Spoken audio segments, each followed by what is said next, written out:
Gerber and I had the privilege of helping the guys from the 4th Marine Division get their program together. And we had to speed things up a little bit. We were kind of planning on February, and we moved it up to November. And had the distinct pleasure of meeting Paul and Earl, who you will also meet later on.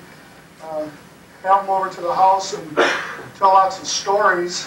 And we went through a bunch of material, and I asked them to tell a bunch of stories this evening to you. Also asked them to not to tell a bunch of stories this evening too, but I think their presentation will be very interesting this evening. In preparation for this, Paul and I went through a lot of videotape and condensed it into about a 12 or 13-minute tape, which we'll show this evening. I have to apologize that we're having some problems with the audio system. The first part of the tape is very, very quiet as far as the speaking goes.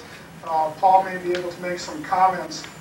The second half, with some Walter Cronkite commentary, is much louder. You should be able to hear that well. But the tape essentially takes the 4th Marine Division from their landings in Kwaj Lane up through Iwo Jima. Hopefully we'll explain a little bit why they went through those island chains, why it was necessary to do that. So I'll turn it over to you, Paul Lokensgaard from the 4th Marine Division. Thank you. Thank you for the invitation to tell about the 4th Marine Division. It's funny how it works out. You know, today, you ask for any other Marines in the audience. Today is our 219th birthday, November 10th, the founding of the Marine Corps. Happy birthday, Marines. Happy birthday.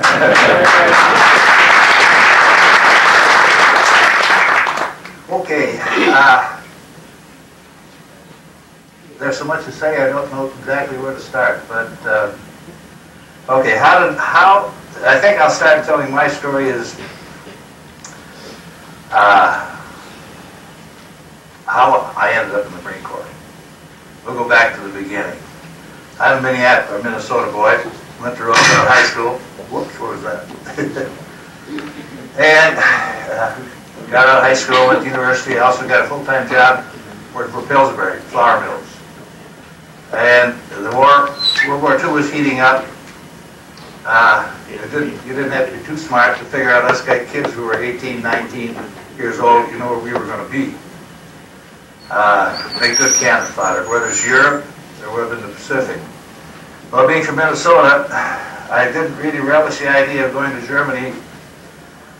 All right, about 14 of us went to the train down to recruiting depot one night, got on the train, went to San Diego. We got in San Diego about 2 o'clock in the morning. And immediately they gave us a physical just to find out if we were warm or not. And I think we got to bed about 3:30 in the morning, and the next thing I knew, it sounded like somebody had a bugle right in my ear, reveille, 5 o'clock. And I thought, well, he doesn't mean me, or us getting me. All of a sudden, I heard this Marine Sergeant walking up the steps, and I'm not going to say what he said. But I guarantee you, if you're a hard sleeper, you find yourself on the floor, onto the mattress over you. So, and the way we started, and from, you know, the Marine Corps boot camp, that's the place you go where you get your muscles toned up and your attitude adjusted. Your haircut. And you see here, when the guy came in and he said, I said, how do you want your haircut? And he said, well, I want it real long here, real high in the back, and real high on this side. He said, why do you want it like that? He said, that's where you cut it the last time.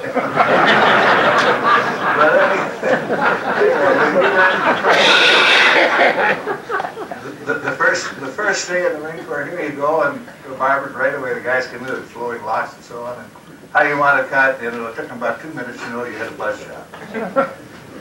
Okay, after boot camp, San Diego, I went out to Camp Elliott. I ended up in mortar school.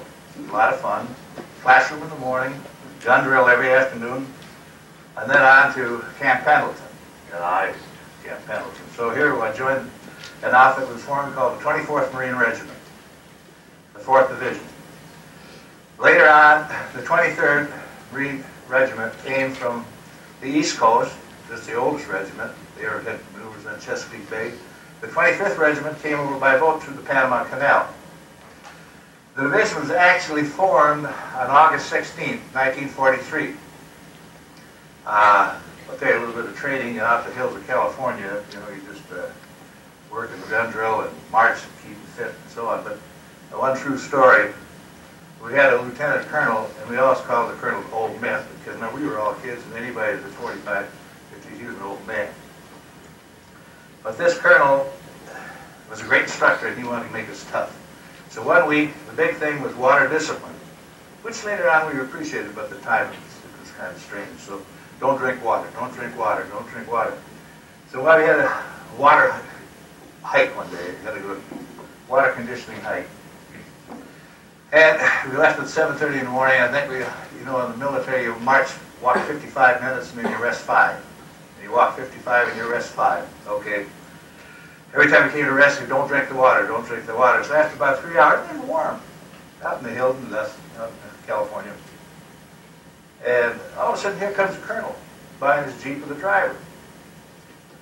And he stands on the road, and we all came marching up there, walking up there, and he called the whole battalion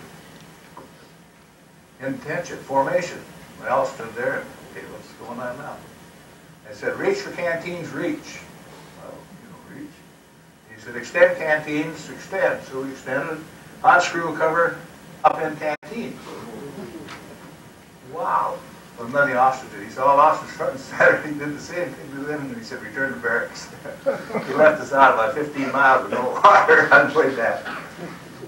Good, he, a nice guy, I guess, but he didn't go in combat with us.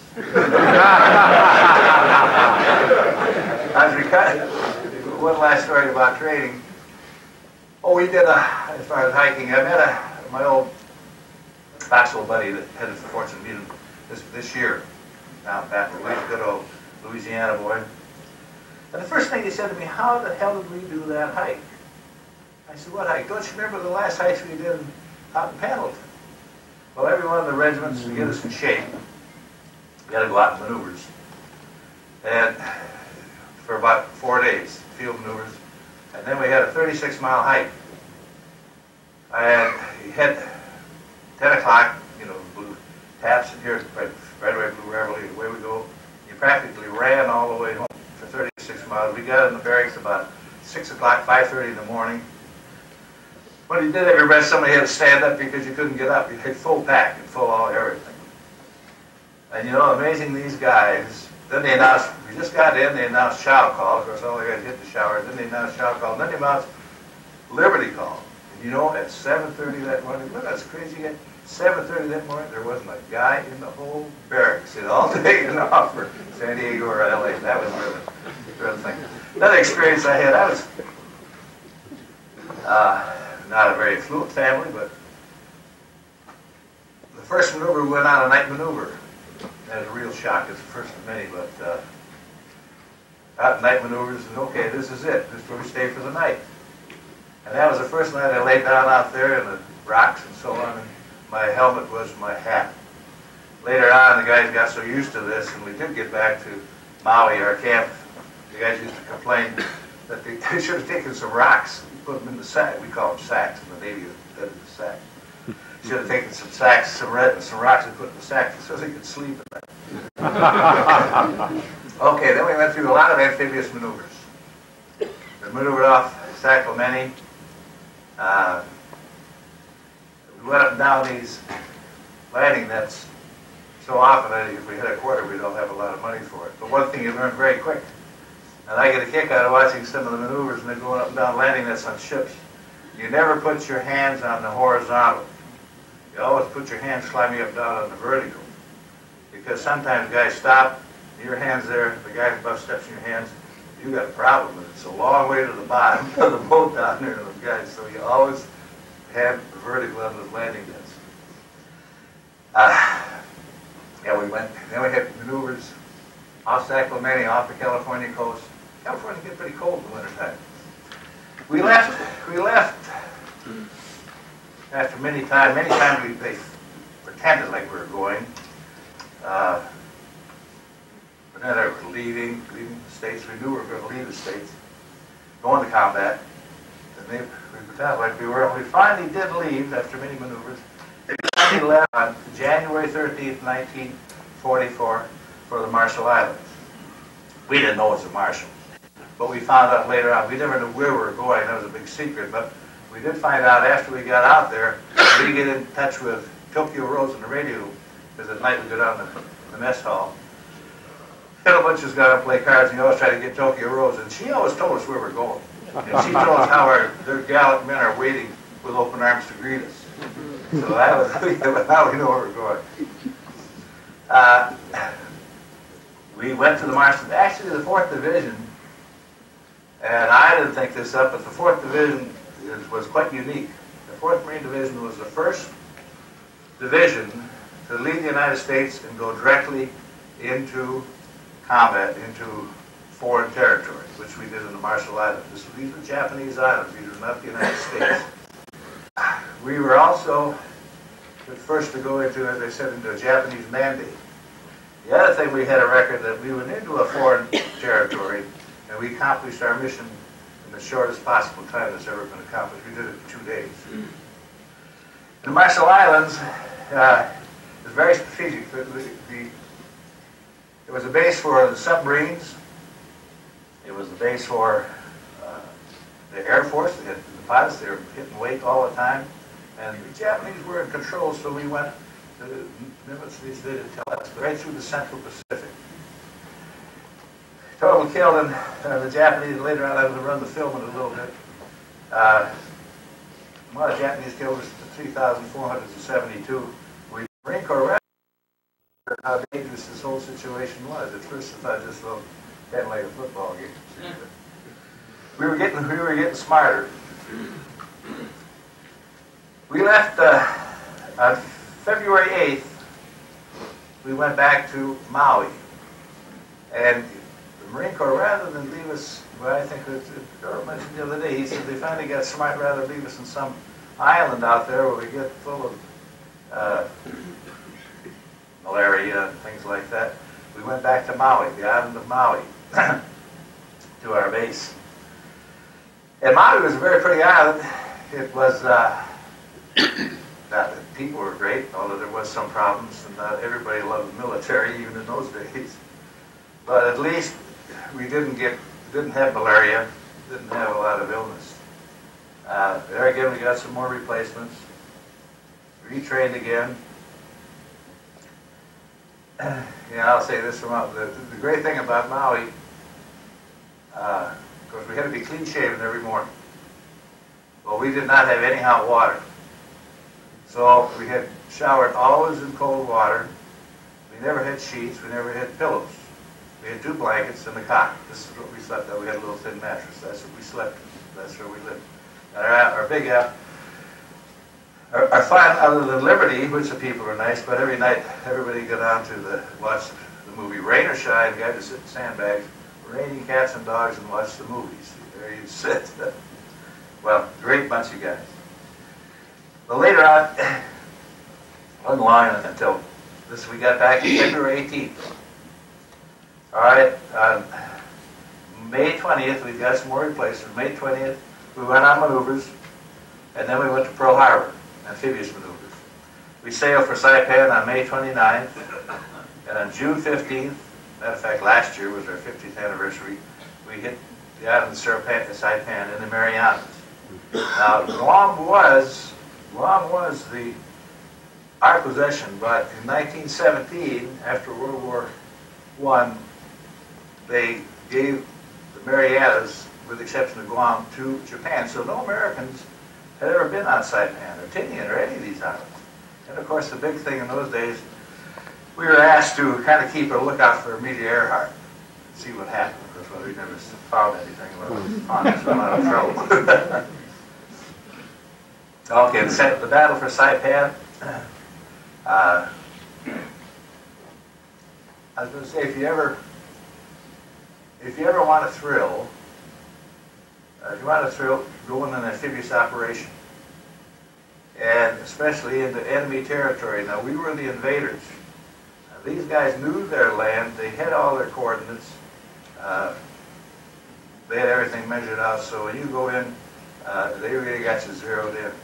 So an amphibious invasion into the enemy, and we are the enemies, it's always a real thrill. I remember going in on Saipan, and I was a forward observer. All those guys, I'd been a gunner and a squad leader, this and that, we all did everything, but in forward observing, so I knew something about forward observing. But going in, a shell landed about 50 feet behind us. All of a sudden, bang, another left 50 feet in front of us. And I said, oh, guys, I think we're going to be hamburgered on the next one. But they never fired the third shell.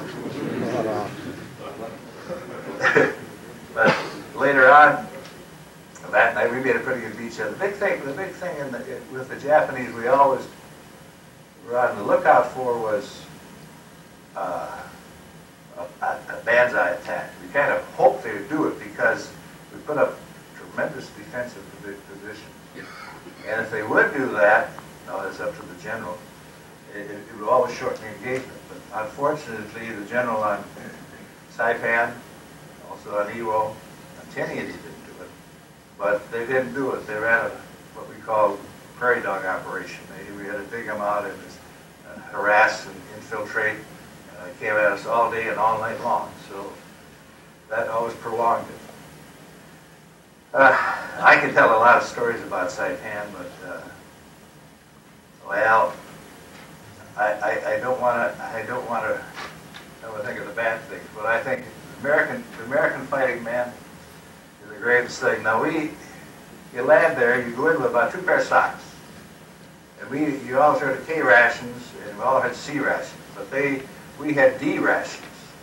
D rations are salt rations, and they give you, it's a box about 4 inches by 3 inches. It's chocolate. And you can break it if you have 3 strips of there. That's for breakfast, lunch, and dinner. And that they give you that many, so that's all you had for many days. Like they get 4 boxes of D rations, and that means we'll get you some other food in about 4 days, maybe. And the only problem with it is hot out there. We only had 2 canteens of water. And if you're ever trying to eat chocolate and not much water, you got a problem. So we saved most of the chocolate. We throw it in the kids, give it to the kids, and we fine. The other thing, water was a shortage, so you never brush your teeth. You never wash your face. Later on, they'd come at night, they'd bring a Jeep out. Finally, after about 4 or 5 days, the Jeeps come up with our ammunition. Our mortar ammunition, and they come up with the rations, and of course cigarettes, and every guy would get 2 canteens of water for the next day. This is what you want, that's all you had. So this colonel gave us water discipline. He had never been anything, but we knew a little bit about what it was to go thirsty. As I said, the American man is a great guy, and of course, we blended right into the ground. We didn't change uniforms. We got dirty. We got face shaven.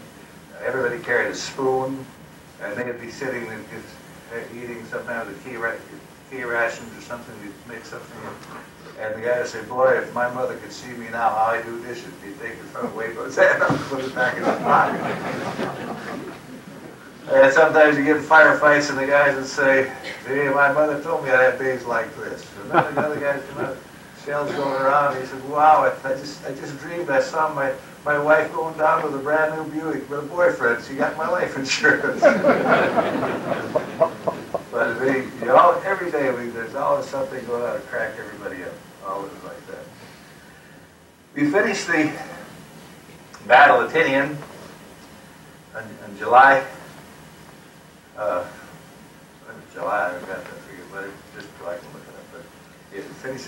Finally took Tinian. This is where I saw the film the other night where they showed something about Saipan. Now, there are a lot of civilians down there, and we captured a lot of civilians. The Japanese were very good fighters, and of course we were, as they call us, the American Devils. But why did we use what we did? We had flamethrowers, and they went to caves. We tried to talk them out of caves. A lot of the guys that interviewed, a lot of the combat vets, we always tried to talk them. If we got hard candy, we'd throw it in the caves if there's any kids. how our mama said, papa said, and so on. Of course, if they didn't come out, we wanted to get out of there, so. And we also had amplifiers, we had loudspeakers. We had fellows who were Nisis with us who talked Japanese and tried to talk these people into coming out, but if they didn't come out, well, then you only had two things, is to seal up the cave and blow it up, seal it off, because we had more important things to do. But the general, here was his message to his men that they recovered, that we found that he was inspiring his men. He said, I'm addressing the officers and men of the Imperial Army in Saipan. For more than 20 days since the American devils attacked, the officers and men and civilian employees of the Imperial Army and Navy in this island have fought well and bravely. Everywhere they demonstrate honor and glory for the Imperial forces. I expect that every man would do his duty.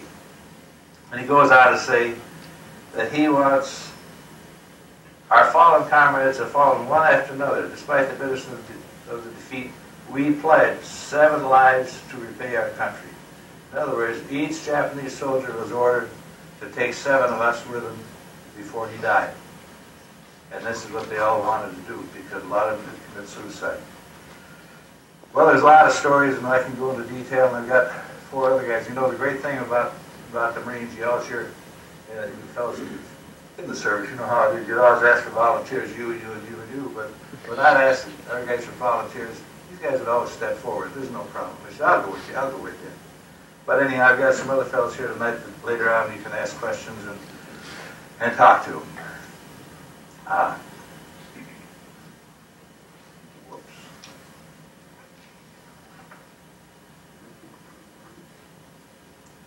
All right, after, I should, well, I suppose I can tell. After,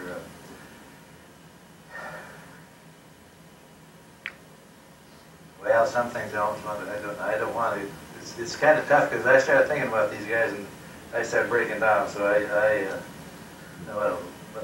a true experience, we had every day with us, it was kind of like going to work. Because every morning, we'd get the word the night before, it's say 7:30, 8 o'clock would be H hour. Now that's when you start your bombardment, and I tell you, we really hit them. And mostly to save the lives of our American guys. And they put up a barrage, the Navy, the 75s, the 105s, the 155 mortars, and we really laid down an attack. But if we can save one American life, that's what we try to do. But every day, this is what you do, you keep going as far as you can, go at noontime, take a break, keep going until it got dark. Now, you hear a lot about foxholes. We didn't dig foxholes. Number one, you're too tired. Number two, in Saipan and Tinian, it was rocky. You had about that much topsoil, so we dig a parapet, enough for 3 guys. Dig a parapet, and that's where we couldn't dig down. The other thing at night, which the Navy did a great job, because the Japanese infiltrated all night long, and you always had to have at least 3 men to a hole. And so we'd share the time and say one man would be out, well, they could decide how to do it. 45 minutes to 30 minutes to be awake. And then you wake up to the next one, and so you get about an hour's sleep. The reason for that, these guys would try to come at you all night long, infiltrate. And so even if you slept an hour and you woke up, you see, hey, is that a rock? That wasn't here the last time. But in the minute the head went down, the minute the guy's head went down, we're just sitting there. That's when they'd come and throw grenades. And they'd always attack those guys and come in with bayonets, throw grenades, and then they'd disappear back in the sugar cane and so on. A true story, we had a good advance.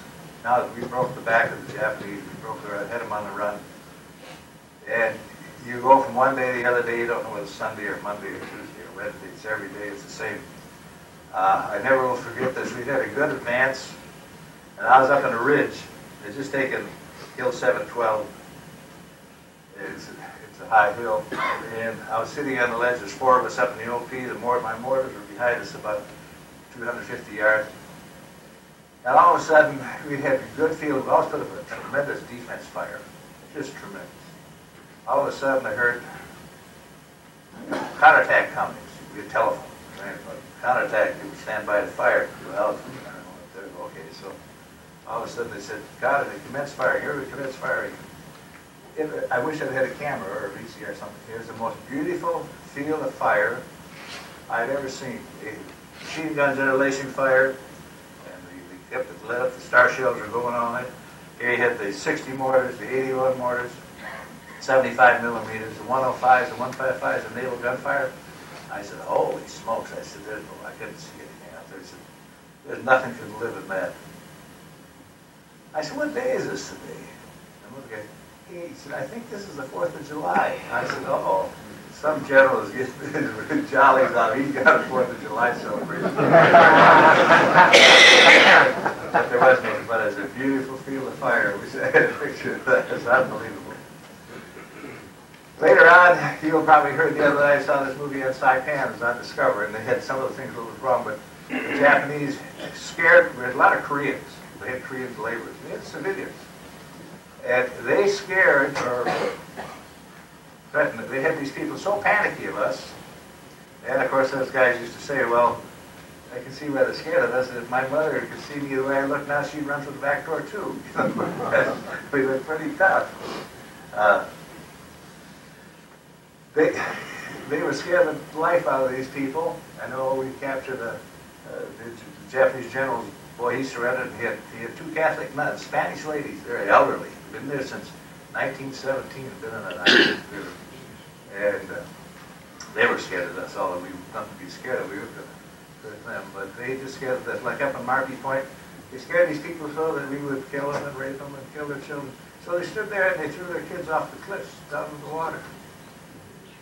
We always had interpreters. We had loudspeakers, and I said we had these VCs. And we'd beg them, and they would talk to them and try to get them to surrender, but what are you going to do? So there they go. So that's the way it is. Speaking, there's a fellow who lives at one of these interpreters on Iwo. I'm getting ahead of the story, but I see him at our Iwo Jima vets reunion. First time I met him, he said, "You know," he said, on Iwo, about the 4th day, on his VC, he said, "I was called up to come up," and he said, "There's a young second lieutenant up there." And he says to me, he said, "Hey," he said, "those are your guys up there. You go up and get them to surrender." And he was telling them, "They're your people. You go get them." You go get them. I've never been in Japan in my life. But you get excited. So, but the other thing in these islands, they always said the island was secure. I mentioned that to some of the fellows the other day. They said, "Remember when they said the island was secure?" That's when we stopped all artillery. But that's when it really got scary, because we knew that the general said the island was secure. But we were also sure that the Japanese knew that the island was secure. So what we do, and what our mission was, we'd go through caves, look through holes, we're looking for MIAs. Some guys got captured and some got, and we're always looking for MIAs. And this is where it was a very dangerous time. It was usually the last 2 or 3 days, but the island was secure. True story. 4 of us were out along the beach at Marby Point. And we stopped, had a cigarette. We all learned how to smoke. And one of the guys said, "Hey," he said, "there's a blanket there." And I said, "It's moving." "Ah, what do you mean?" All of a sudden, it did move. There's a Jap, he sat up. Wow, we didn't even have carriage laying it. And he sat up, and he laid down, and he blew himself up. Well, for crying out loud. Of course, they were willing to sacrifice themselves to the death of the emperor. So that's what they wanted to do. There we started walking around on these big rocks, and kind of terraces for the water. There's the ocean here. I came around this big rock, and here was a Jap with a grenade. Japanese. What should I say? Well, I quit, ducked around the rock, waiting for this hand grenade to come over. And I hollered to Charlie. I said, "Hey, there's one on the other side of this rock." Okay, I'll get it." So he walks up and blah, blah, blah, blah. He said, "I got him." So I came around the end, and the guy's still standing. Wow. I said, "Hey, you didn't get him." Well, that was it. Boom, he blew himself up. But this is what they were doing towards the end. This is what we, as I said, they're very tenacious fighters, and they're very willing to die. And just even kill themselves. Okay, I'll tell you one other thing that I always thought was so funny, and the guys used to laugh. We were warned we were not supposed to eat vegetables in the fields, and, the garden, because the people used night fertilizer for their garden, and they had dysentery, you could get it. Well, the rations we were on, and well, we were eating much. And come to a garden with all these cucumbers and stuff like that, so naturally we started chewing on them a little bit. And the next thing you know, we all got the trots. And this is very embarrassing at night when you have in a firefight, and almost every night you have problems like that, a firefight. And nature called, and the guys couldn't get any place, so they didn't have any underwear, they didn't have any pants. Along the way, we picked up, like at the head of my story, they also had water buffalo and carts. We used these water buffalo carts to haul our stuff. You haul your pack, anything you might pick up, and the guys came along and haul our ammunition.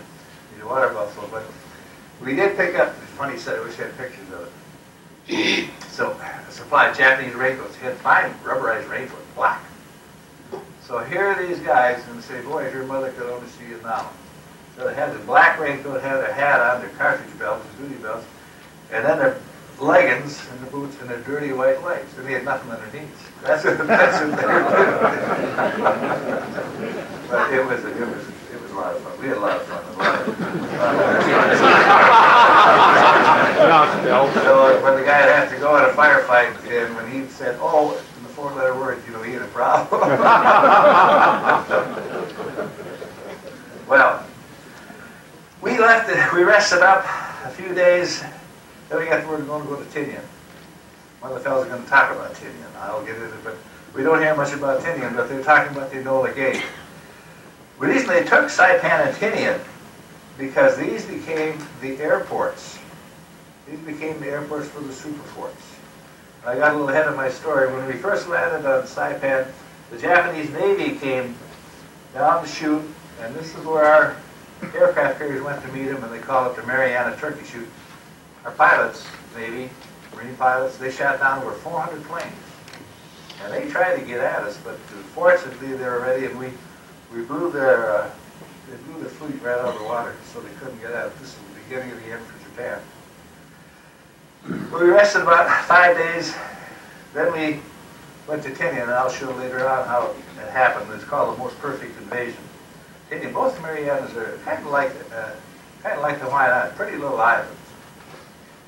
islands. But we had the same thing there, only there at Tinian, I have to be, you don't hear much about it, I'm a little bit upset about this because we landed in an impossible condition. There's Tinian town, which had the beautiful beach. One Japanese general had 5,000 crack Manchurian troops. They used the 2nd Division. They thought we were going to land there. They used the 2nd Division. The guys went in full armada with all the tractors going like the Dickens to hit Tinian town. And they got to 1,000 yards and they all backed off. In the meantime, we at the 4th were landing on one beach was 65 yards wide and the rocks, the other beach was 125 yards wide. And we went in there the first night, and they said that they fell for our diversion up in Tinian town 100%. We got a lot of fire. I lost 4 good men killed because they still hit some machine guns. Matter of fact, going in, that's when I lost all my faith in the bombing. Some of the shelling. We were 200 yards from shore going in the tractors. The guy said, hey, look, who's those guys waving? I said, it's a jet. Look, they're waving us. They're waving us to come in. They're ready for us. We just seen them bombing and shelling. Whoops, I guess those guys had made it through. So, as I said earlier, if you want a thrill, that's the way to get a thrill. The first night, we formed another good defensive position. The 24th Marines, the 25th, the 23rd, we dug in, had a good defense. By now, we were not green troops. We were not green troops. We were very veteran troops. In my sector, out of the 24th 2nd Battalion, we had a little path. They have roads, but they're really a single-lane road. And they came down. We could hear them out there. They started pounding their helmet on the highway, on the roads. What they were trying to draw their automatic fire. Well, one of the machine gunners, they thought it would hold their fire, and one of the guys did open up. And that turned out to be a good thing. They quick changed that gun position. They put a BAR man in there, moved that position, but that's where they directed the fire. And all along, I think that night we got prisoner, all along, prisoner 2,000 of the enemy were killed that night. They kept coming. It was the first time I'd ever seen we had 37 anti-tank guns. We brought those up with us. And the first time I've ever seen them shoot canister. And of course it was lit up. The Navy kept the star shells going, and the shells kept popping all night. So it's just like daylight, you could see. And shooting canister. We got some tanks. Tanks didn't stay at the front line with us. At night they always went back, but they didn't have to go far because we were only in about 800 yards. So they came back up. And these guys coming running, and they were firing point blank into them, which was nice because they did break through a couple of places, hand-to-hand fighting, and we heard about that, so that really made us settle down because we were too anxious to do hand-to-hand fighting at that stage of the game. We weren't even through Tinian, and I think that's where they, by the way, Tinian is where the Enola Gay did take off. This is where she could take off from. This is where the Super Force, the Seabees, we had no sooner got done, and the Seabees were right there making the landing. There was airports, but of course they made them a lot bigger and a lot better and so on. And each time we went back to Maui, got more replacements, got back to Maui. On August 7th, we left Tinian for Maui, came back to Maui, got some more replacements. On Tinian, I'm going to say this. They estimated the Japanese, they had 9,000 soldiers there, the Japanese. We captured 1,362 civilians. These are people that had working in the sugar cane and so on. And we had quite a time getting those because here again, the Japanese had scared the life out of them. But we finally got them out of the caves. They used the amplifiers, the loudspeakers to get the people out. The General in Tinian, he had told his troops pretty much the same thing. We'd fight seven of us for one of theirs.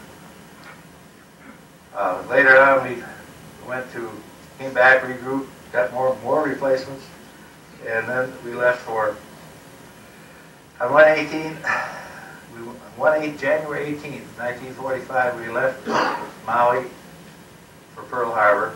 We left there on January 27, 45, and here again, we left for Iwo Jima. And here again, we found out after we went about Saipan, we went to Saipan, stayed there a few days, then on to Iwo Jima. But here again, we heard Tokyo Rose telling us how the crack troops ahead, they were all standing there waiting for us. We said, well, we know we're going down. The original plan on Iwo Jima was the 5th Division and the 4th led abreast. Green, white, and yellow, we showed us later on. After the 3rd day, they wanted the one regiment of the 3rd Division was along with us in reserve.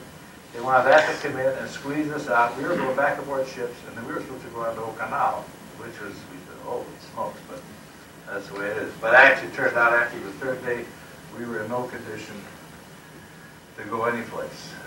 They committed to the 3rd Division, and we needed them. They later brought on replacements. I sat in beach on the ship that day. I looked at Iwo Jima. This was the 4th time for me. And I really was apprehensive and didn't think I was going to make it. But it really looked, the beach was black, not white, brown, nothing burnt. There was not a building, there was not a tree, there was nothing standing. We blasted it and blasted it and blasted it. And here again, the Navy, I forget how many thousands of tons of explosives they put on it. But the Japanese were well, there's an article by Major Jory, Japanese, who's on the staff, and he says that if we would have attacked Iwo Jima before we attacked in Saipan, we could have taken Iwo Jima at that time in 2 days. Of course, hindsight is always 20/20. But when we took the Marianas, that really got them nervous because here again, this was their homeland, which they considered their homeland. They'd always had the Jima Islands, Jima, all these. So we took that. Now we're only about 600 miles from Japan. We had to take it. Because the B-29s were going over there, and they were going, as we used to say, going naked. They had no fighter escort. So when they got over Japan, and the Japanese had a lot of planes, and they weren't slouches. They were good pilots. The B-29s were taking quite a kicking, and coming back, they crashed, and they were shot up, and so they had to have place for fighter escort, and also a place for the crippled B-29s. Later on, the Air Force said that because we took Iwo Jima, we saved over 28,000 airmen's lives to the places they could come down and land. Matter of fact, the sixth day we were out there, the B-29 started landing and coming in crippled in the wing of the Prairie. So it was a very expensive island. On Iwo Jima, we had over 9,098 casualties. At the end of the second day, our division had over 2,000 casualties. We landed just up from Suribachi. I'll have some pictures later on, and as you can see it, the guys too can explain it. There's an airstrip, and the second morning, we gave our field of fire, we directed fire a big attack, and I saw these, they're all kids, and I said, these guys are men. When I saw these guys move out, going up this airstrip, the Japanese were up in the high ground, and they're all sitting up at the high ground, and you see they had a 47 millimeter anti-tank gun. You see these 47 anti-tank shells come bouncing down the airstrip at them, and I said, these guys are men.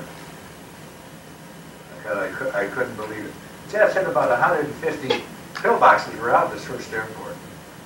And all of a sudden, you get a lot of fire. Someone opened up where they come from, and it looked like a bunch of sand dunes. And a lot of them were fakes, and a lot of them were the real thing, but you never know which one. Some would open up, and here'd be right next to the guy.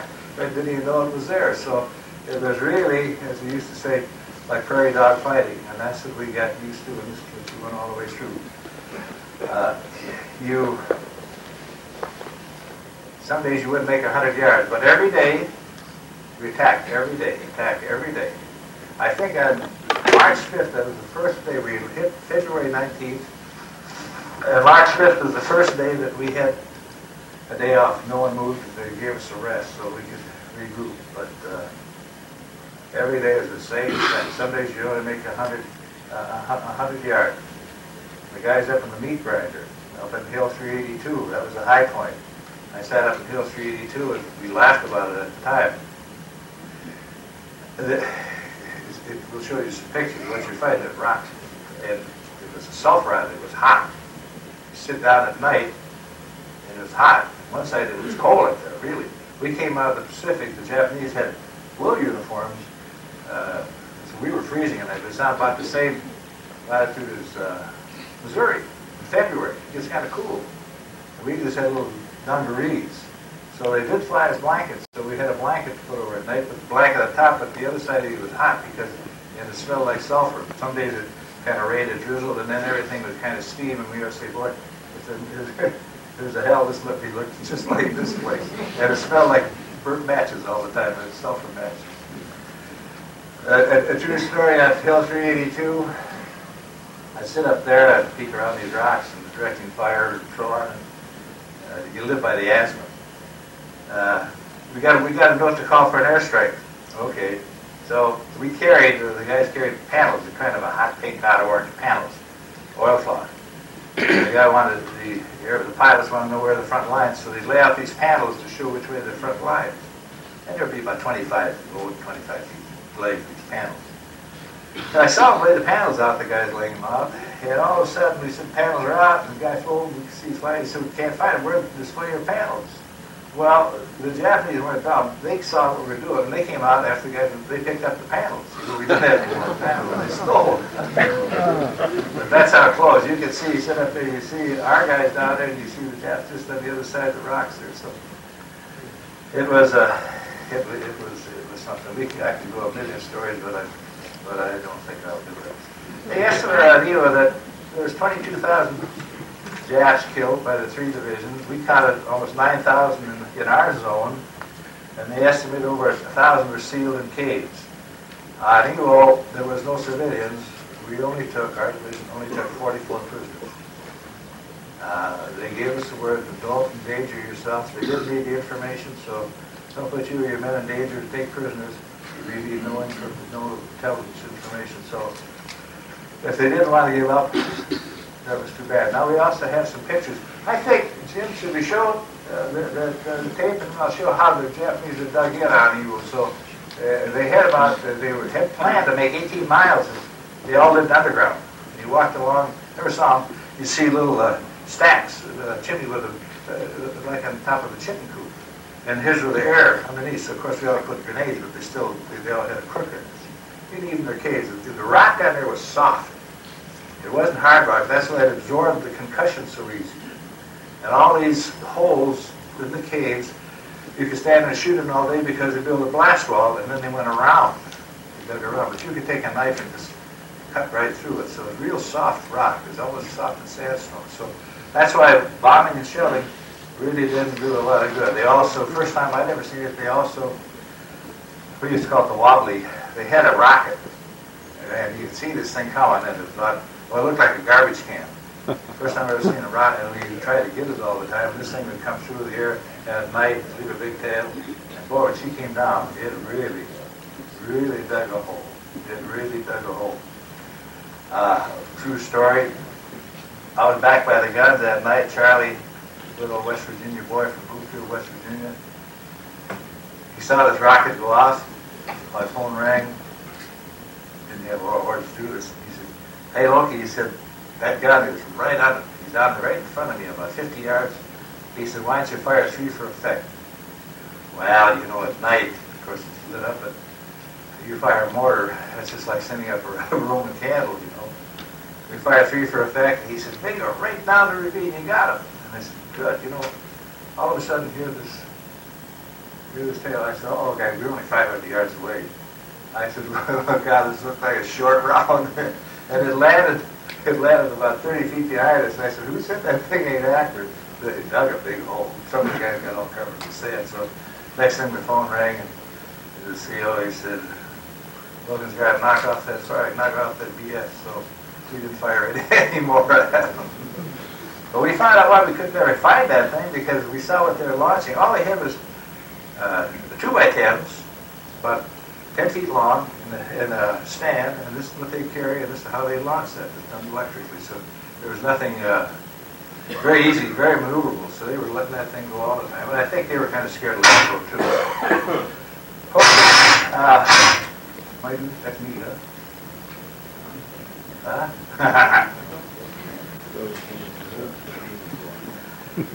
Okay, why don't we show the film?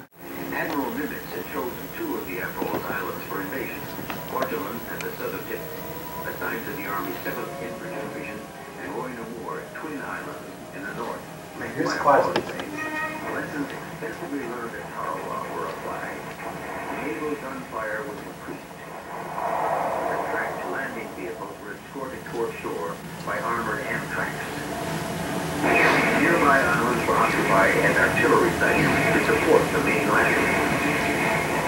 On February 1st, 1944, the 23rd Marines landed on Roy, site of a 3-strip airfield.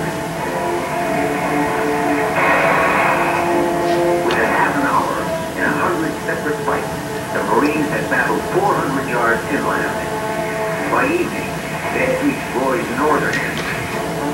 On the following morning, the island was declared secure. On neighboring Namur, things did not go as well. Although the division's 24th Regiment landed against only scattered fire, anti-tank ditches prevented a rapid move inland. Fighting continued through the night.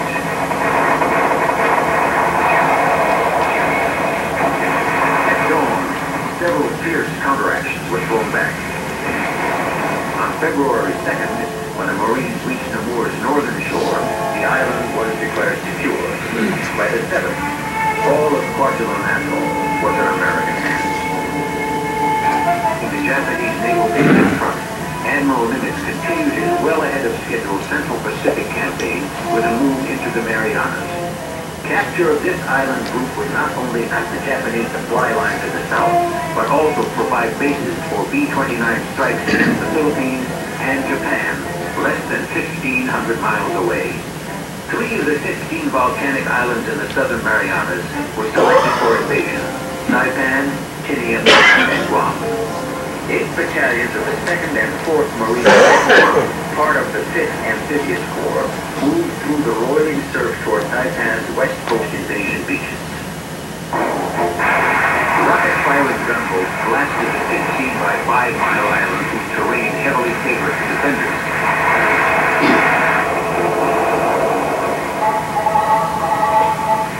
Although intense enemy fire raked the Amtrak, the difficult landings were accomplished. Within half an hour, 8,000 Marines were ashore. Heavy fire pinned them into the beach. Casualties were horrendous. Spurred on by their officers, small groups of men began fighting their way inland. By day's end, 2,000 Marines, or 10% of the invasion force, had been killed or wounded. With the situation on Saipan critical, the Guam invasion was postponed, and units of the reserve 27th Division were brought ashore to join the fighting. By B+3, while Army troops were capturing Aceto airfield, the 2 Marine divisions, having cut the island in two, turned north toward Mount Hood. Offshore, in an epic naval action known as the Battle of the Philippine Sea, American carrier planes attacked the Japanese fleet, attempting to relieve General Saito and his Saipan defenders.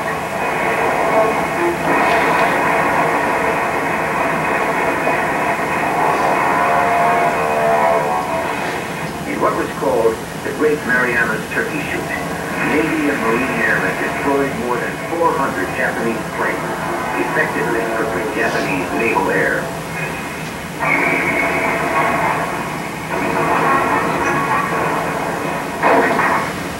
On Saipan, blasting and burning the enemy from his mountain cave, the Marines battled finally to the summit of Tapachi.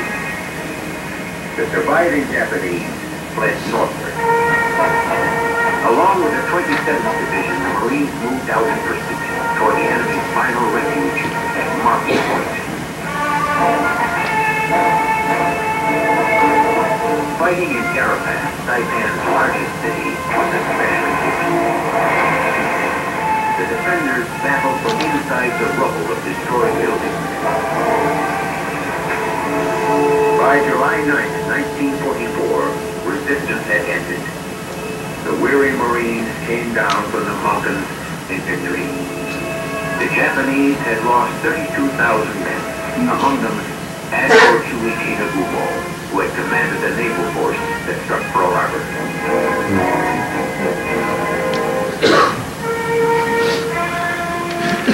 More than 10,000 Marines had been killed or wounded in the conquest of Saipan, a base critically important to America's Pacific offensive.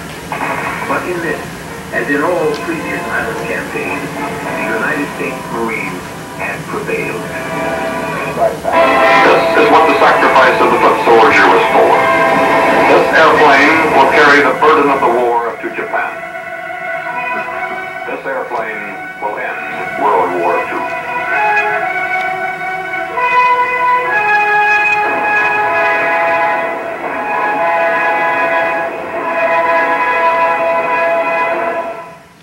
Down the chain of command. The 7th Air Force and all available bombers of the 20th Air Force are ordered to bomb a new target, Iwo Jima. It is 1,500 miles from the Marianas to Japan. Halfway between the Marianas and Japan is a small island, Iwo Jima. For 72 days previous to the invasion, the bombers will strike the island. Then 61,000 Marines will take Iwo Jima.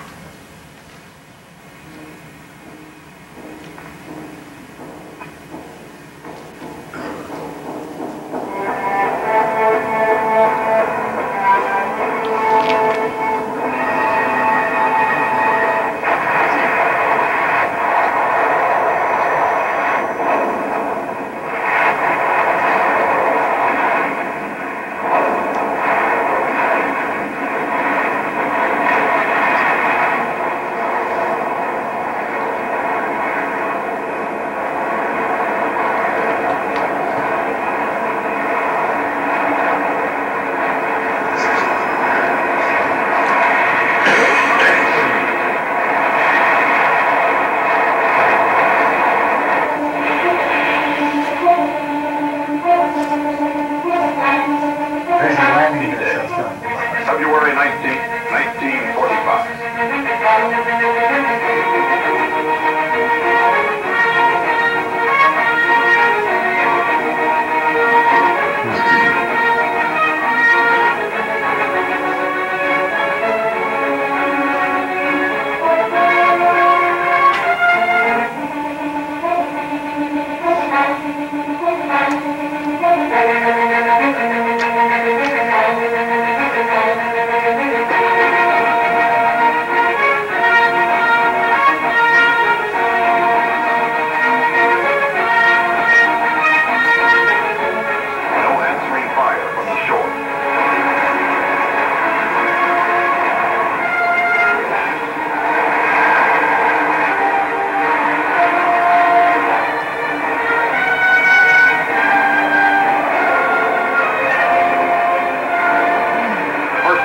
Marines land unopposed. They cross the island at its narrowest point. Then the enemy opens fire.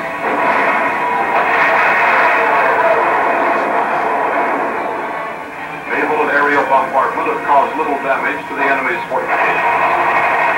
Japanese artillery and mortars are zeroed in on every foot of the island. Sound effects. They're going to make the sound effects.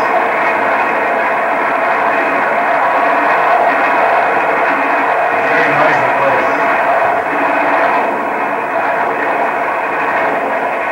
By noon, it is apparent that this will be the costliest battle in Marine history. By noon, casualties in some battalions are as high as 25%.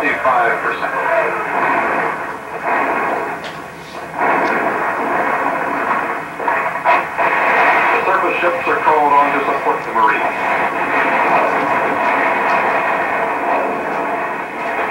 Vessels move almost to the shore to fire point blank into the Japanese positions only yards from the attacking Marines.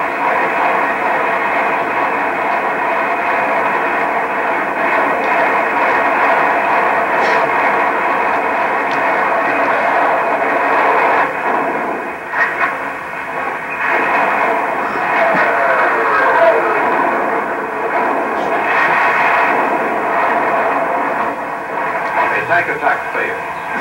There is no room for maneuver, for flanking attacks, or deception. There's only one order: move straight ahead. Take the losses and get it over quickly. It cannot be done quickly. The enemy is too well entrenched.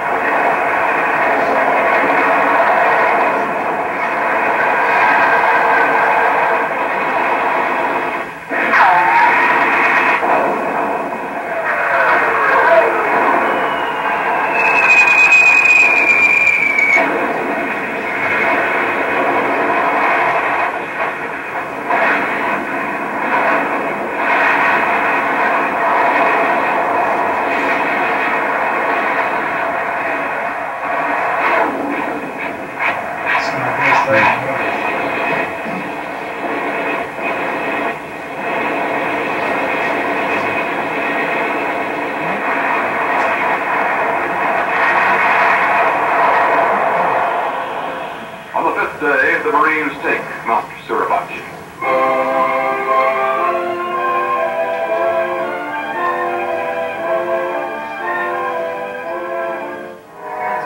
21 days later, Iwo Jima is officially declared secure. The 8 square miles of Iwo Jima cost 19,000 Marine and Navy wounded, 6,800 Marine and Navy dead.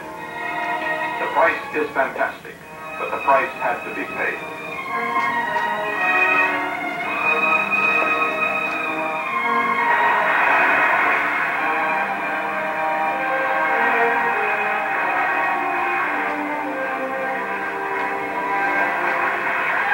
From now until the war ends, some 2,400 crippled planes will make emergency landings at Iwo.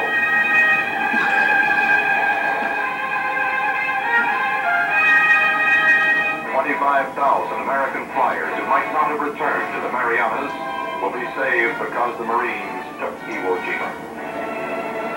The first crippled superforts land even before the concrete surface has been laid.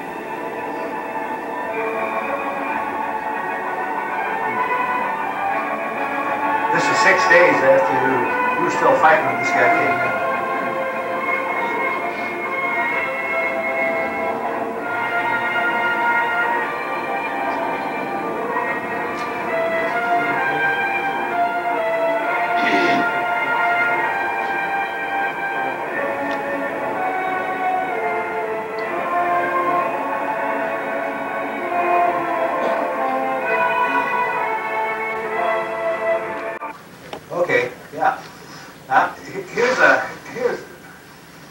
some idea of what happened. We were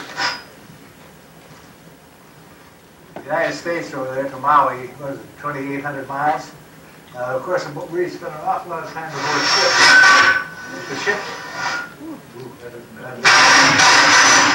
almost sounds like him coming. The ships, they didn't go straight. They zigzagged all the time. As you guys know, when overseas, when you convoy, they zigzag, zigzag, zigzag. Mostly because you don't make a target for submarines. So the whole convoy, river training, so it's pretty slow going.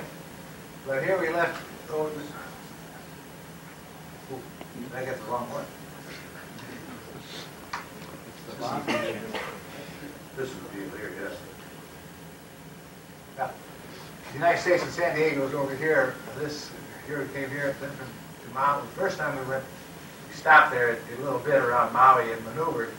Then we went to Roy and Moore, and that's only about 3,500 miles from the island. And here was Wake. Somebody yelled out, here's Wake. And so they were taking an awful pounding from the Japs, from our boys at Wake. Then after here we went back to Maui, and then we grouped, and then came here, and then just maneuvered off Saipan. And then we went to Iwo Jima. Now you're only about 600 miles from Japan. Now you get some idea, and then of course find it back there. The next big story was to hit Japan. That's more slides to see if I can do this. Yeah. Okay, here's Kwajalein. Here it is. It was a pretty island. There wasn't so much death and destruction later on. Matter of fact, I met a lady who was stationed on Kwajalein up at the lake a couple times ago. She and her husband work out there with the Americans and so on. But up here is Roy. This is where the airstrip was. This is the landing. I landed right by this pier. Here's Memorial. Here's where the Japs were. This is their headquarters for the whole operation. The 25th Regiment went ashore, and they took some of these other islands, and they also put some artillery to also help bombard more here. I think it was Army Infantry Division. I can't remember. They took, there's another farther down the squadron. There's an island down here that they took. But this is a great place for the fleet. It could get in the pass there, and they regrouped the Navy, which the Japanese did. Their submarines in their fleet for resupply and so on. Okay? Oh, it works. All right, now here's some more. They had a land. Of course, we blew the heck out of it. One thing, we were scheduled. Supposed to go off at about 8 o'clock in the morning for each hour. But because of Tarawa, which was, somebody made a mistake, they didn't check the tides because this is all coral reef around these islands. Iwo didn't have coral reef, but there they had. So what happened was they didn't really check the tides, and the poor guys got caught out here. So they kept delaying HR. We finally went in. If you ever gone in the tractor off an LST, until they shipped an LST Atlantic ship tag, you go in these amphibious tractors, the first thing you go out, and the tractor goes in just like a fish. You're all wet because the water just comes right over you. So from then on, you're wet all the time. But as my mother said, used to tell my little boy, she said, you're awful sweet, but you won't melt if you get wet. So I said she was right. I found that out. I landed right here on this pier, right beside that pier. I'll show this later on. When we landed there, and I said, we're awful green, but I noticed some of us guys were getting shot behind. The 3rd Battalion landed over here. 1st Battalion was in reserve. They came along here. And I saw some guys. We all, hey, there's a sniper, an observer. There's a boat out on the top of this pier. Here's where the submarines and the ships get their supplies. Later on, one of the guys who was a Minnesota boy, up north, up by Mille Lacs, he came in with the engineers. Then they came out there with a tank and a tractor, and they got the guy and they pushed that boat they pushed the boat off this pier. Right about here, we were going along in my 2nd Battalion. At that time, I had a bazooka. And I'll show you what happened. We were advancing pretty good. Okay. There was a pillbox, not a pill, there's a cement block building. There's a cement block just like this one. And we were getting, they just had slits. And I had a bazooka right in front of us getting a lot of firepower. We found out later, just like this one, is full of torpedoes, and aerial bombs. I got a call, they wanted a bazooka up there, they were going to try to shoot a bazooka, so two buddies and I, we took off running, and not that I'm so fearless, but I think everybody has different plateaus of fear. We were running this thing, and I felt like the ground shake. Fortunately, there's a tank, a big shell hole, and pardon the French, we three went in there, as we used to say, ass over tea kettle. And the whole island shook, it got black, we heard the explosion, reinforcing bars were coming through the air, chunks of concrete, matter of fact, landed out in the bay, hit some of the ships. The pilot, who was our observation, he said he was flying over about 500 feet, the next thing he's almost at 2,000 feet, pieces of cement are going by him. We were so scared, I looked up and I saw a piece of concrete about half the size of this table, about that size, come down and on a piece of roll, and we just didn't watch it land about 2 feet from our head. None of us were never as scared after that as you were that day. But a lot of our guys blamed shame because they didn't know what was going to happen. They were killed by concussion. There they were laying. There wasn't a mark on them. They took their clothes off, took their shoes off.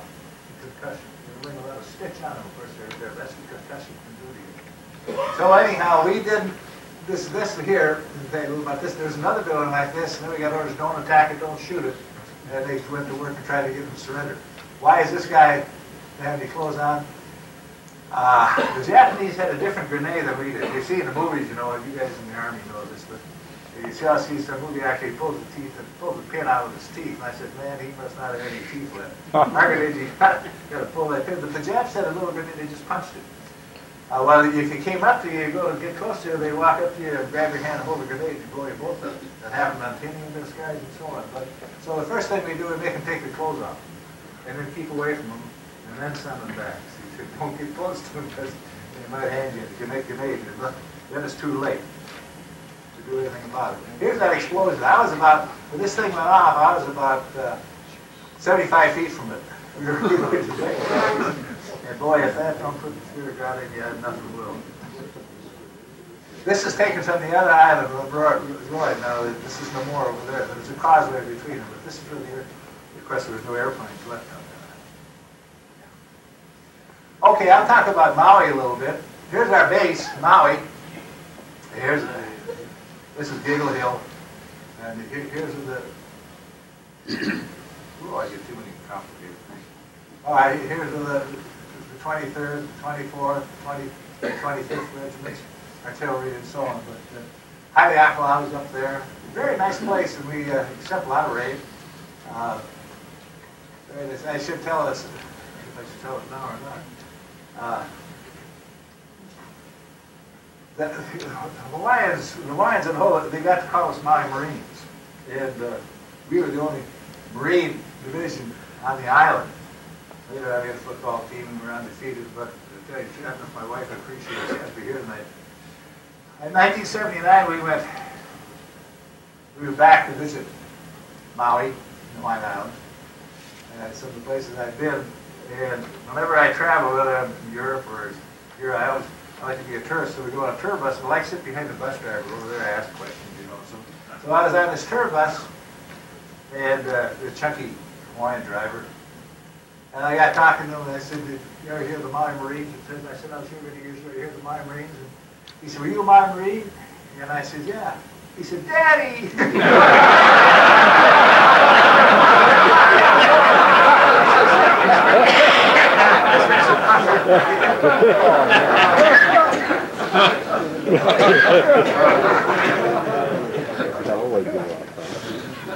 Okay, everyone back. What else do we got here? Okay, here's Saipan. Now, the second division landed over here. And I'll say this: the second division, or the fourth division, we had the 27th Infantry Division came in with us, but we landed here. We landed, the 24th landed here. These lines where we made the first day, we made every day.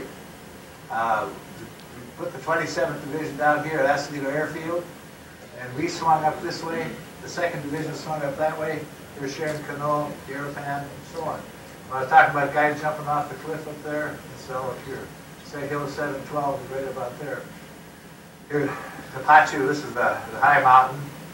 And a lot of guys died all along here taking this very rugged terrain, but it was a pretty island. It was a lot of sugar cane, it was kind of like a cornfield, you know, like a cornfield.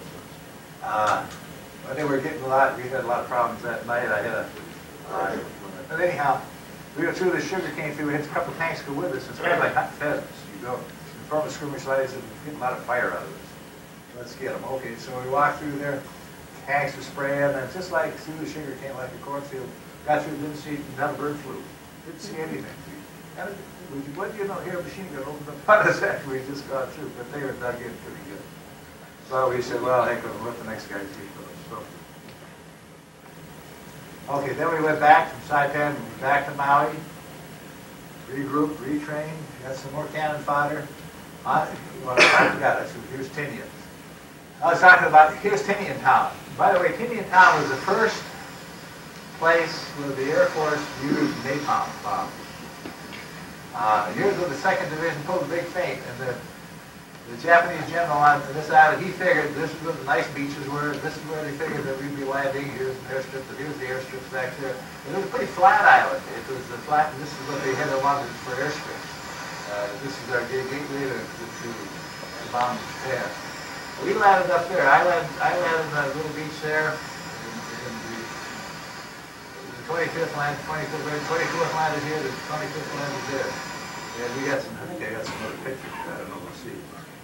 But here's again, the 2nd Division came in the next day, and they went on this side of the island. And this is where we went every day. But we made good headway there because it was good terrain, the tanks could work, could move, and as I said, we really broke the Japanese Army's back that led in that Banzai attack. From then on, it was pretty simple. Boy, you had a lot of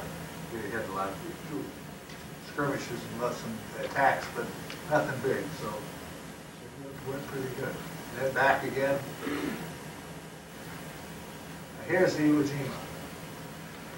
The 5th Division landed here. It was reset down. This is all black. And there was nothing, no vegetation any place. It's just like a rock pile. Suribachi. And the 5th Division landed here, the 4th landed here. Red and blue. Here's where I spent the first night. I was up right about here. They expected a counterattack all night long, but they never did come. The next day I saw the guys get up marching out this way. They were marching up that way. And here's where all the pillboxes were sitting on there. Right up here, here's Hill 382, the meat grinder, Charlie Dog Ridge. And we called it that because it intersected with maps. Our maps were all right, but they're all taken from aerial photography. And we didn't know the names of the roads or anything like that, because that's just what you saw. So you got awfully used to using your compass and shooting azimuths, and all of you know what shooting an azimuth is.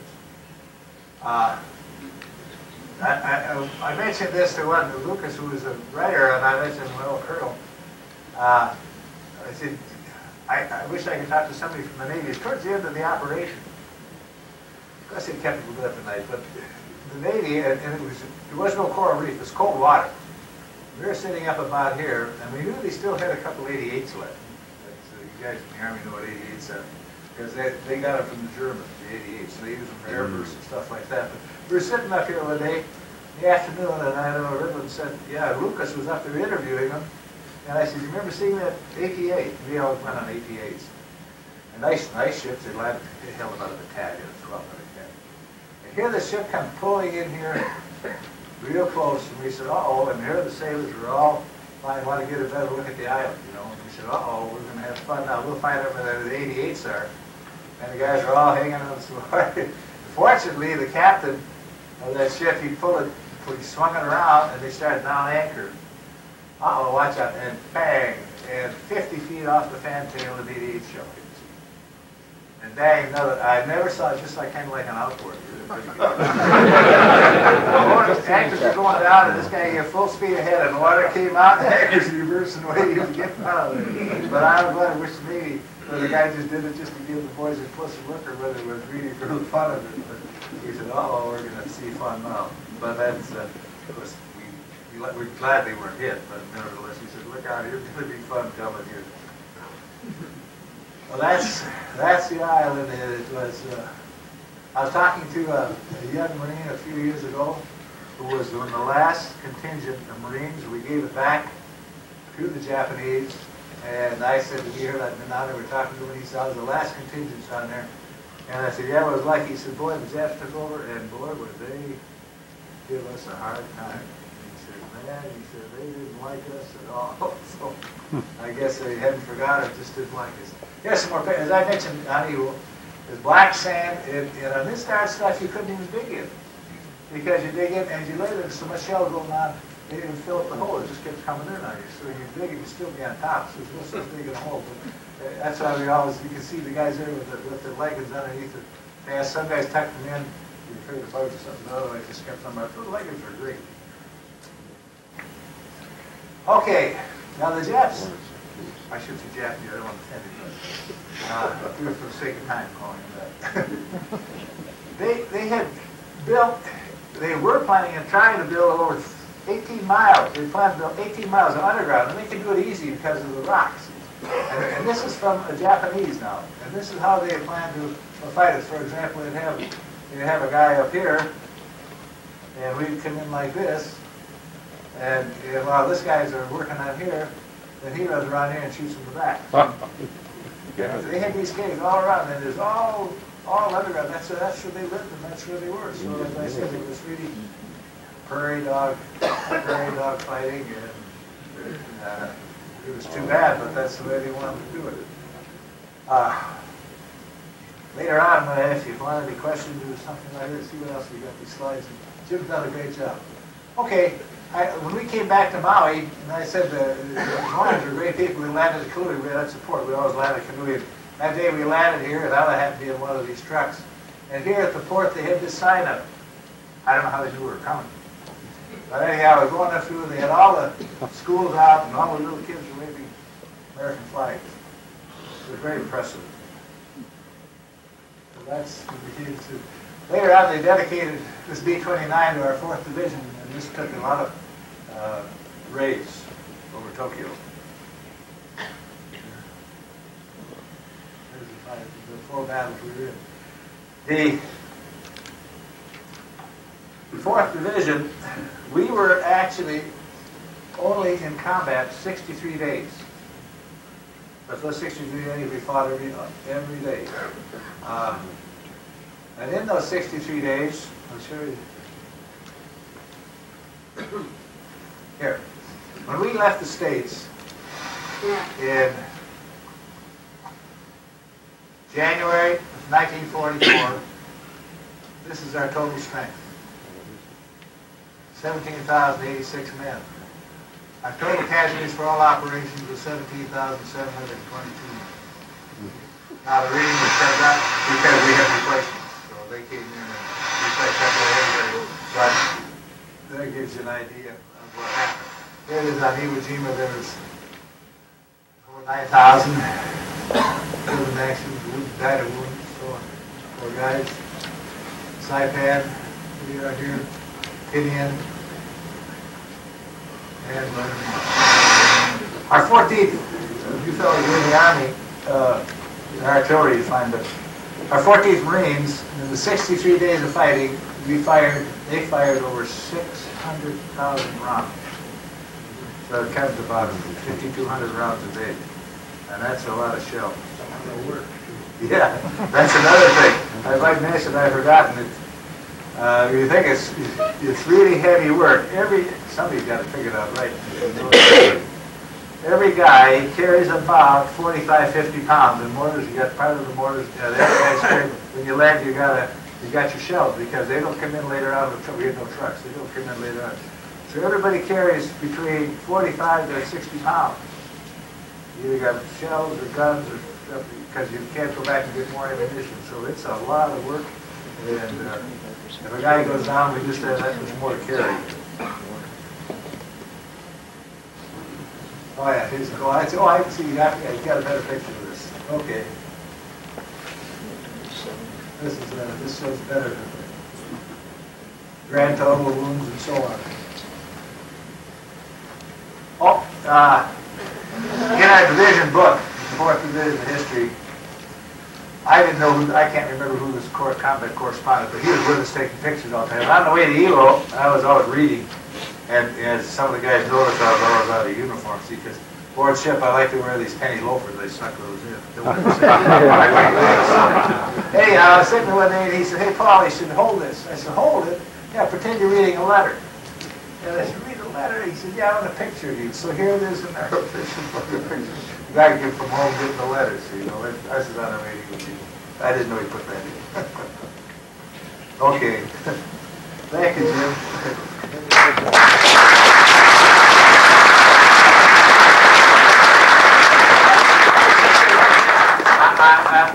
When I got back to Iwo, I had a couple of decisions to make. I had a couple of offers to go back and see us and so on, but General Cates, and I can tell you the first time I met him, but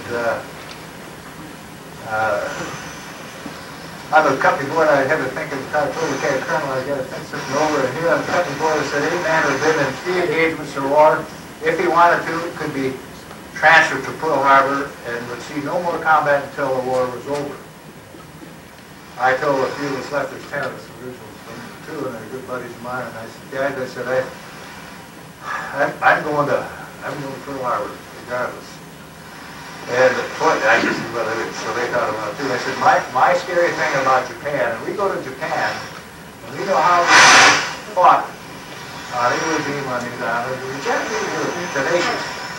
So we go to hit Japan, not only do we have to fight the soldiers, and so now we're going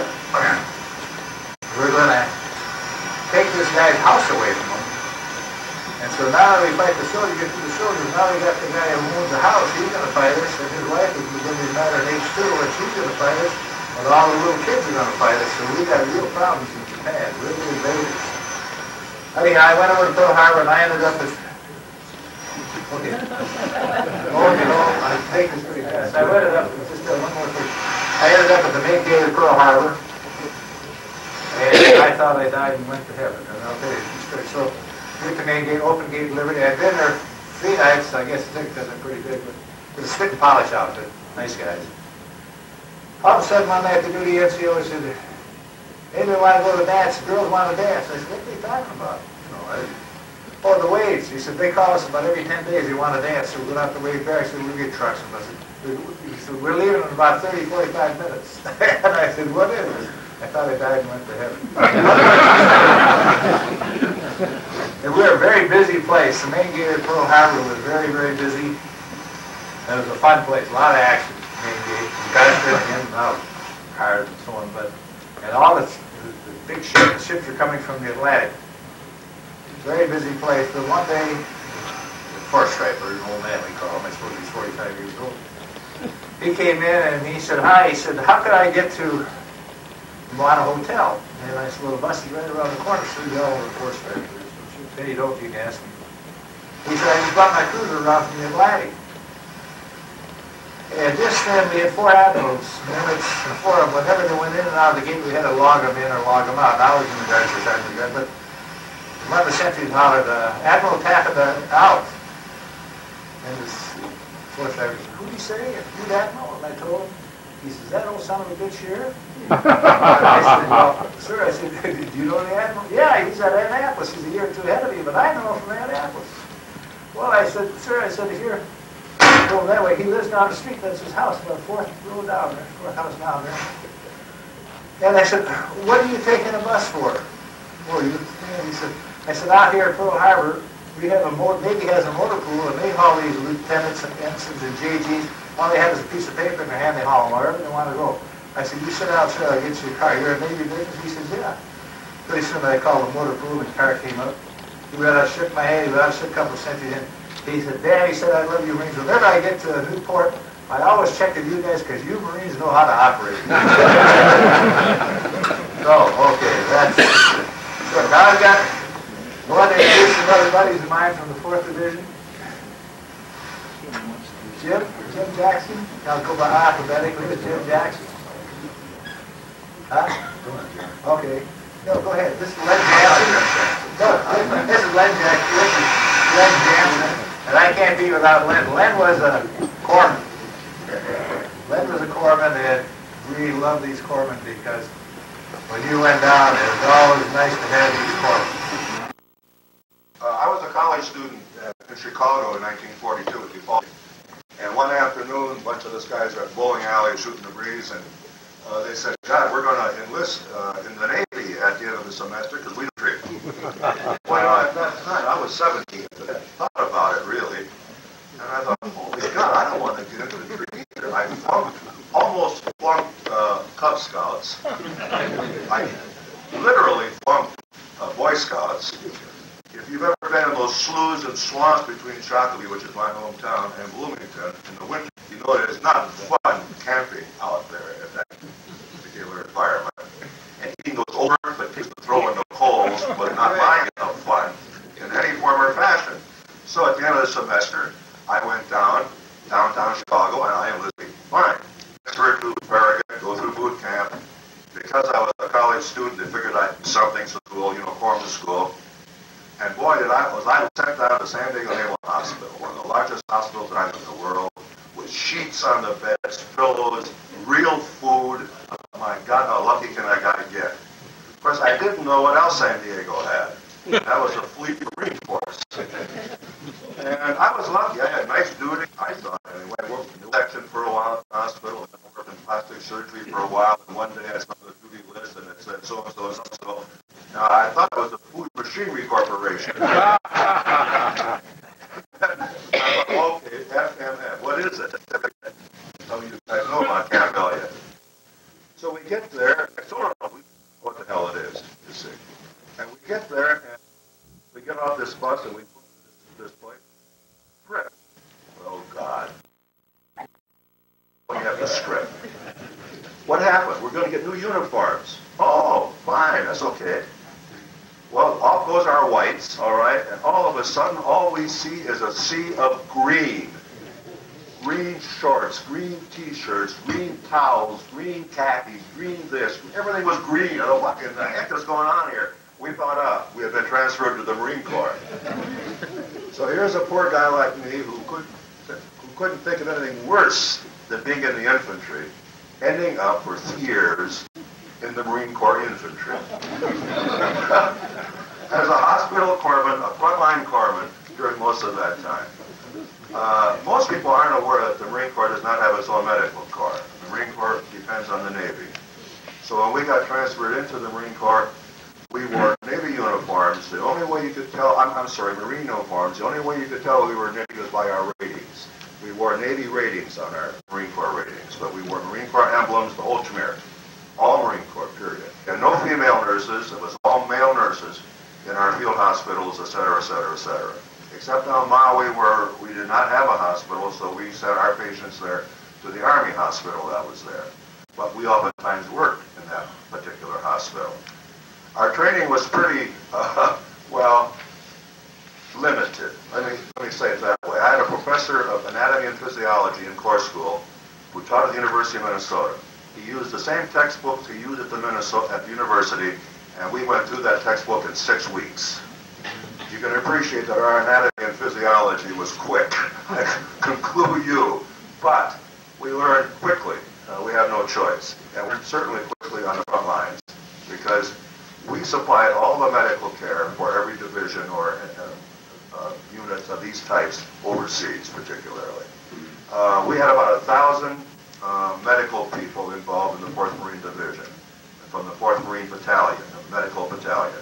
We sent out guys to all the various infantry units, approximately 1 doctor per battalion, about 12 to 14 corpsmen per battalion, and then they'd have 20 Marine stretcher bearers per battalion. Then we had a medical battalion that was a reserve battalion for any time that we needed more troops, that is, corpsmen, and also to run the division hospital in combat, and also the regimental hospitals in combat. So we trained as if we were Marines. We were with them all the time. We did everything they did, basically. It was not that bad while we were at Camp Pendleton or at running around Santa Catalina and all those places and so forth. In combat, of course, you found out it was a little different. We tried to have, my job was to, when a person got wounded, was to immediately take care of them depending on what they needed. It was obviously first aid. We didn't have time to do much more. We gave plasma, we gave morphine, we bandaged. I had a guy one time cut with most of his fingers had been cut off. One finger was hanging. I couldn't bandage him adequately because I was afraid of hemorrhaging, more hemorrhaging. Took my bandage shears off and cut one of the fingers off. He would have lost it anyway, and this way I stopped him from bleeding to death, kind of thing.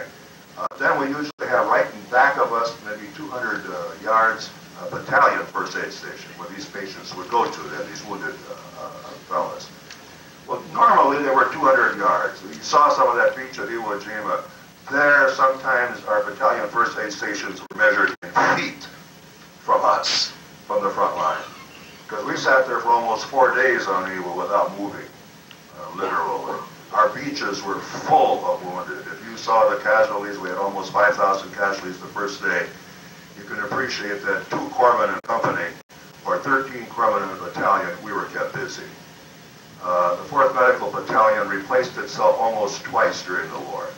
Our casualty rate was the highest of any unit in the entire Marine Corps, period.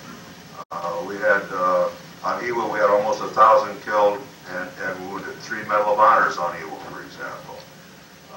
It was not fun and games. Yeah, we still had fun with these characters, these Marines, because we took a hell of a beating from them, and many times. We took names like, hey, Swabby, Pecker Checker, all these kinds of sweet, endearing terms used to throw at us, kind of thing.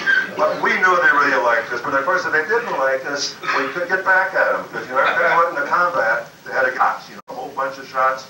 And we were expert taking little files and filing barbs on the hypo needles. And then when you injected, whatever it was, the serum into them, you pull it out, they would bleed. And we loved to see these big, husky so-and-sos collapse in a dead faint when they saw the blood coming down, So we could get back at them occasionally, there's no question about that. It was remarkable, though, that the treatment that was received. From there they went to regimental, and then on Iwo, for example, where they thought they were going to be able to set up the division hospital in 2 days, it took 4 to 5 days for it to happen. There was just no place to build one. That went up. The beachhead limited that particular point. If I recall, was it the first back we had, they blew up a lot of our supply down? Remember, we were up in the lip of Morigama Airport? And at that time, we were up on the lip of this airport. I remember getting spooked because of that darn sand, man.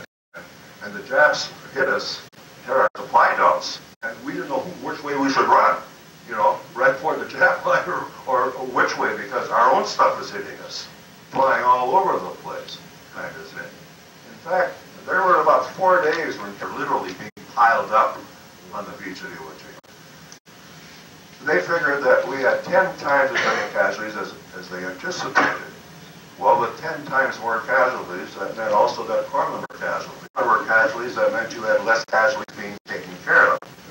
We had Marines, in fact, one of you almost served, but you were served as a corpsman, and he was not a corpsman, simply because some oftentimes ended up with no corpsmen.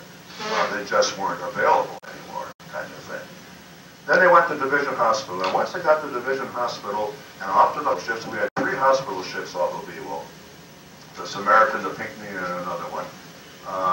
They usually ended up about 20 miles off Iwo, then every day they'd move in about 2 miles offshore, and would haul patients out to them. They'd take about 600 patients, and they made 4 round trips, those 3 ships. Plus they had 4 LSTs that were serving as operating hospitals, that were converted to operating hospitals. And then these 3 ships went to Guam and Saipan 4 times during the Iwo campaign. Then by the end, they were starting to fly them out. As you saw those B-29s we were talking about a few minutes ago, we were shocked. We were up on the right side. All of a sudden, we saw the B-29 landing with on the side, on an angle kind of thing. Couldn't believe it, because I don't think the Seabees even had a chance to fill the potholes yet, and they were landing. Although you have to appreciate on Iwo, I don't know, that map doesn't tell you, but you know how big that island was? It was 8 square miles. Now just think of that, 8 square miles. There were, 50 to 60,000 Marines on it, and 30-some thousand Japanese, almost 100,000 people on that island, 8 square miles. You could spit and hit something, literally. That Whistling Charlie that Paul was talking about, that was was unbelievable. It was a shell flip-flopping through the air. It was so big. And you could hear it. You always knew it was going to come. You could look, hey, there's another one going, you know, kind of. It was unbelievable, really, that item. But in terms of some of the things I talked about, the food generally was lousy. We had an Army division with us on Saipan, the 27th Army Division, and it used to get us pretty darn mad to see those trucks hauling hot food up to their lines. We could smell that fresh bread, especially, and to eat that miserable C rations, and the K rations were much better, to be perfectly frank with you. And I don't care if you do get dysentery from eating cucumbers. I sure ate a hell of a lot of them, I know that. And lettuce, and carrots, and you name it, and chickens when we could catch them. And if we had a chance to cook them, we'd cook them, because ours was lousy. I went overseas from Hawaii to Iwo on an LSD. At its best, it goes 8 knots. And at 8 knots, every nut and bolt in that ship shakes besides. There wasn't much room for supplies. We had 2 meals a day on that sucker. When I say meals, I am talking loosely. Stuff on a plate, you know. And yet we had to spend most time in the mess hall because there was no place else to go. Our sleeping quarters were so cramped that most of the time we slept outside on the metal deck. So we played pinochle almost all night. 2, 3, 4, 5 deck, I think, pinochle sometimes. That was back in 1945. I have not played pinochle since. And I never will. I never got so sick of pinochle in my life. Plus, I had not drunk pineapple juice since. I used to steal pineapple juice, warm. And if you've ever drunk warm pineapple juice on a steady diet, you can appreciate my concern about it. Particularly when Paul was talking about the ruse that we had landing at Tinian. I happened to be, of course, involved in that ruse. I was in all 4 of these campaigns also, by the way, as Paul was. That ruse meant we were on the water a lot, going like this. And there was no place for us to go on R&R on Saipan. The 2 towns, Garapan and Sharon-Canoa, were in ruins, really. You know, there wasn't much there, no bars, no nothing. When the battle was over, I worked at the civilians for a while. We had captured 2 Japanese nurses, civilian nurses. And I worked, because I had OB training as a 17 years old. I guess I was 18. I worked with the civilians for a while until we got ready for the invasion in Tinian. But we decided to celebrate the night before. We had found a catch of Japanese wine and Asahi beer, which is still one of Japan's best beers. And we also, you know, commandeered a little bit of alcohol from the sick bay and some warm pineapple juice and proceeded to get schnockered. And no one told us that the next day we were going to go in circles for 3 hours or 2 hours. If you wanted to see a crew, you should have seen us. Then, even though resistance wasn't that bad going into Tinian on the beaches, wouldn't you know it, my vehicle got hit. Right where the coxswain was. So it screwed up, you know, the mechanism to steer the sucker. So we had to jump overboard on top of it. We just threw. We didn't care what happened to this stuff. We threw. But, unfortunately, at the same time, this was a partial coral island. Our shoes, our boondockers got cut to pieces almost. And I suffered from fungus, you know, junk coral fungus for years because of that. I have one thing I want to finish with relative to Corman. I'm biased a little bit about him. This is a press release. And I won't read all of it, it was too long, I just pulled parts of it. This is written by a correspondent. A dengue fever and dysentery, which by the way decimated us in Saipan particularly. We had never had disease before anyplace else, but dengue fever, dysentery, and the crots. Some of the troops had all 3 of them. Turn your mic back on. Oh, is it on? Yeah. Some of the troops had all 3 of these things, and it did not make for a good soldier. I'll clue you, particularly. Anyway, this is what this guy is writing. Dengue fever and dysentery, which put me flat on my back in a forward hospital here, provides me with the opportunity to report to parents of America that the medical attention given their Marine sons wounded in Saipan is excellent. Hidden in a pond grove is an all-male Navy-operated hospital, which for efficiency, personnel, and equipment is unsurpassed. The hospital consists of a cluster of tents, wood and canvas cots, operating rooms, and model portable equipment. But the hospital is primitive in aspect. It is remotely modern in method. A few weeks ago, there were neither cots or tents. Surgery was the scant shade of a shattered tree.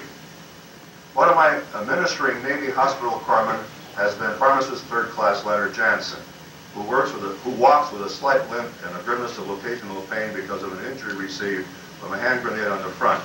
He serves as our night nurse and bunks in the same tent as his patients.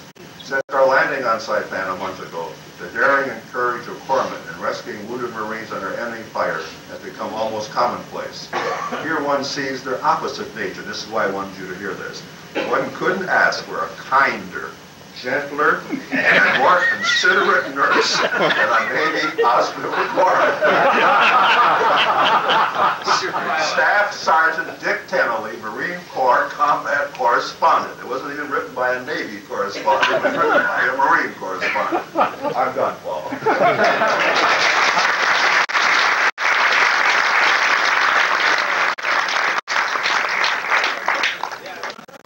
Just one thing that we got, and I don't want to get any political. We have a publication comes out four times. Can you hear me? Okay, good. Okay, hold on, sorry. And I thought this is a very nice thing. He said, for several years now, I've been receiving the Fighting Fourth publication. One unique feature of the Fourth, which I seldom seen mentioned, is the amount of fighting you did in relation to your rather brief span in your World War II activities. A controller or an auditor looking at these files could only conclude that the taxpayers got an exceptional return on their investment in the 4th Marine Division. This is signed by G.D. Gale, Brigadier General, U.S. Marine Corps, retired. Any questions anyone wants to ask? Or you heard? We were the first Marine Division to be deactivated. We were deactivated in November of 1945, November 9th, I think it was. I don't know how they kept track of me from Pearl Harbor after the war was over. I should tell you a scary thing that happened at Pearl Harbor. War was over that night, and I don't know if you knew in the Navy, the captain of the yard is the boss. They had no admirals, everybody listens to the captain of the yard. We got a word that night that the war was over, and all of a sudden we got word from the captain of the yard to call us, and he always backed us. And he called, he said, everybody out, all you guys have banned the gates. And somebody must have told him, and he came down himself. And we had about 20,000 sailors came up, and he got the microphone. These guys are blues in the half-dressers. They're going to go out and celebrate. The war was over. What the hell, you know. And he gave the order, nobody leaves this yard, and he said, Marines, lock and load. And I thought, holy crap. But the guys turned around and went back. But it was really that was a scary thing. Yeah, the 4th Division, though, today is the reserve for the Marine Corps. It is the reserve for the Marine Corps. Any other questions? Yeah, go ahead, sir. Yes, I don't want to bring up a controversial question, but it's one I'm asked a lot. A teacher and the kids ask me this, and we get into this. I'd say if there's 30 kids in the class, maybe 28 will think, should we have dropped the atomic bomb? Their opinion is absolutely not. Terrible. Well, I'll tell you, they're wrong. I've got, and if you want to see them, contact me. I've got the official plans for the invasion of Japan. They planned, and that's why I said Pearl Harbor's getting busy, but they were going to use every Marine division, almost all the Army divisions, all the ships, and they still had over 500 planes that were ready. Now, they weren't going to dogfight. They weren't going to use these planes. They were going to hit the Army, the Navy transport for the troops. And again, as I say, they figured the minimum from this is the official battle plans from the generals, they would have 1,000 KIAs an hour during the entire operation. Now, for every KIA, you usually get 7 to 10 wounded. It's better to get the wounded because they're harder to take care of. The dead men, just let them go and beat them. But you have all these wounded, that's tough. But that's what would happen. And the other thing, when they say we shouldn't die, the one thing they don't say, because I'm very prejudiced for the United States. They don't tell you that we drop leaflets. The B-29s go, and they drop leaflets with these people. And of course, the people were brainwashed. They were very nationalistic. They believed Hirohito, their emperor. They all want to die for their emperor. We told them that we had developed a weapon and they should see their leaders and surrender. We're always asking to surrender. And the second time we dropped leaflets, and then finally they went to their people, and they did surrender. Nobody got the permission. But it would have been the loss of life, and as I said earlier, and I told my guys too, and I said, we hit Japan, and that's when I could have gone back and OCS. They wanted veterans to be platoon leaders to charge up the banks of Japan, and I thought, well, I've been in 4, I'll never make it through another one. But anyhow, when you're taking a guy's house away from him, not only you got the soldier or the sailor, but now you're going into a city, and this guy ain't going to give up his house and give up his family, so he's just as bad and just as dedicated as this soldier. That's where you've been in trouble. So now that you got two guys, you got and all these little kids too. What are you going to do with them? So it's Katie bar the door. Any other questions? Yeah, I was wondering if any of you guys in served in Iwo were going to go back for the 50th in March? Yeah, Leonard is. Yeah, but we had one in... I plan on going back to Iwo. They're having one in February. I still have some retired Marine colonel out in Virginia that's got a thing going. He did one for Saipan this summer. But he doesn't advertise it very much. He does a poor job. Paul gave me some material about a month ago. I've written to him, Paul, because I want more about the itinerary. The itinerary now, temporarily at least, is Hawaii, Saipan, Guam, Iwo, and then back to Saipan or Guam, and then back to Hawaii. But that'll be in February. February 19th was our landing date. They tell me it's green on Iwo now. They got grass there growing. There was no grass there when we were there. Really vegetated. Huh? They found something that would grow there. Yeah, apparently. Although when I saw these pictures tonight, it got kind of hard. I hadn't seen anything that, for a long, long time. In fact, when I got out of the service, John Wayne's one of my favorites. I could not see stands of Iwo Jima until just a few years ago. I just couldn't see that stuff, and it bothered me because John Wayne hadn't been in it, Support for this program provided by viewers like you. Thank you. Additional support provided through the Catherine B. Anderson Fund of the St. Paul Foundation. Upcoming roundtable topics can be found at www.mn-ww2roundtable.org. Production services provided by Barrows Productions.